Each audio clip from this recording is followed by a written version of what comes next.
Hervé Gattegno. Bonjour Hervé. Bonjour. Après un faux suspense de plusieurs semaines, parce qu'on savait, tout le monde savait que Marine Le Pen serait candidate en région Nord-Pas-de-Calais.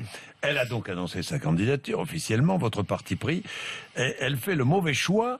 Mais elle n'avait pas le choix. Que voulez-vous dire? Je pense que Marine Le Pen a plus à perdre qu'à gagner dans cette élection, mais au fond, elle pouvait difficilement faire autrement. Le Front National est un parti qui est fondé sur l'autorité, sur le charisme du chef. Si Marine Le Pen avait renoncé, elle aurait forcément donné l'impression de reculer devant un risque et du coup, elle aurait perdu du crédit. Et puis, elle a besoin, je crois, pour des raisons politiques et personnelles que tout le monde comprend, de tourner la page de la rupture avec son père. Pour ça, rien de mieux qu'un bon combat électoral. L'autre raison, c'est qu'il est clair qu'elle ne veut pas laisser le champ libre à sa nièce, Marion Maréchal, qui elle est candidate en Provence-Alpes-Côte d'Azur. Pour toutes ces raisons, on peut dire en effet que Marine Le Pen n'avait pas d'autre choix que de faire le mauvais choix. Mais pourquoi c'est un mauvais choix? Elle a quand même des chances de gagner. Au vu des sondages, elle est même favorite, mais c'est un statut à double tranchant que ce statut de favori. Si elle gagne, ce sera évidemment une marche supplémentaire pour le FN, mais ça n'aura presque plus l'air d'une performance. Et puis il faudra qu'elle explique aux électeurs qu'elle repart tout de suite pour préparer 2017, donc elle délaisse la région. Les électeurs n'aiment pas beaucoup ça. En revanche, si elle perd, ce sera une démonstration de plus que le Front National n'arrive pas à franchir la barre des 50% dans un scrutin important. Donc s'il n'y a plus vraiment de rejet, il reste un refus du Front National. Et puis, une défaite à 1 an et demi de la présidentielle, ça n'a échappé à personne.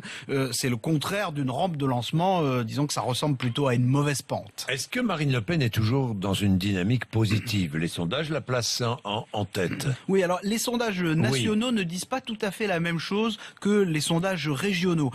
Sa cote de popularité marque le pas depuis quelques mois. Elle est toujours assez haut, mais disons qu'elle ne progresse plus.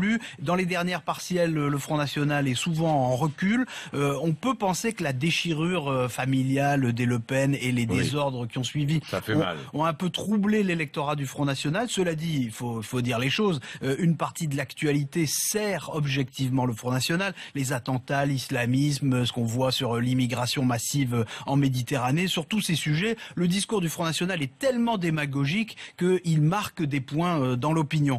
Il y a en revanche une actualité qui peut la servir un peu moins, c'est ce qui se passe en Grèce, où il faut se rappeler que Marine Le Pen avait salué la victoire de Tsipras, qui devait faire plier l'Europe, et où elle attendait évidemment l'explosion de l'euro. Jusqu'ici, rien ne s'est vraiment produit comme elle l'annonçait. Ça prouve que même en Grèce, Cassandre n'a pas toujours raison.